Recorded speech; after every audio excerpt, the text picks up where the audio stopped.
Biz Farg'onadan keldik. Men anaqa Jenskiy tomondan Usmobod deyishadi. O'sha yerga keldim. Oldin Farg'onada davolandik. 25 kun Farg'onada davolandim. Bu yerda oldin 1-2 yil oldin opamning qizi boshda kistasi bilan kelib davolanib ketgani uchun ular sababchi bo'lib keldim. Hozir opamning qizi rosa yaxshi bo'lib ketgan. Bu yerga kelishimizni biz ham ertaroq bilardik.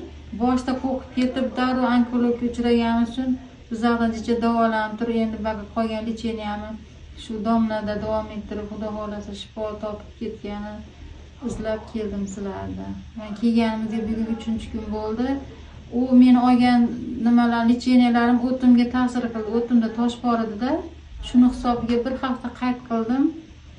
Keyin holsizlanib qoldim. Keyin batga keldik, batga doktorlar o'tim aytdi, birinchi o'tda oshqozonga yuvgani damlamalar berishdi.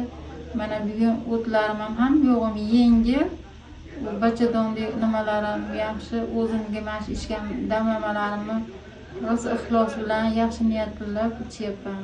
Xudoga shukr, bugun jonlanib ko'chalarga chiqib, atroflarda aylanib, bugun 3 mahal aylandim. Ovqat oziqlari ham yaxshi, hammasi joyida, ishtahaga kirib ketdim. Go'sht ham yemay qo'ydim.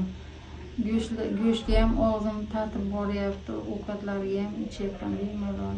Bugun rosa yaxshi bo'ldim. Har kungidan ko'ra bugun yaxshiman.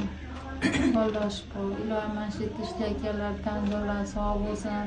Balki kelayotgan bemorlar hammasi oila davrasida, bitta dasturxon atrofida jam bo'lib, hamma oila davrasida bo'lsin. Mehnat qilayotganlar qo'llar dard ko'rmasin. Malhamiga tushyapmiz. Malhami ham rosa yaxshi ekan. Domlani ham tan joylari sog' bo'lsin.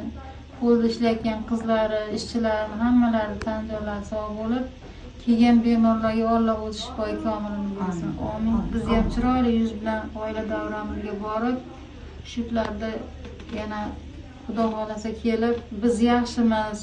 Mana shu yerda zo'r bo'lib ketdim degan niyatlar bilan kelib, ular tabriklab ketaman deb niyat qilib qo'ydim. Xudo xolasa.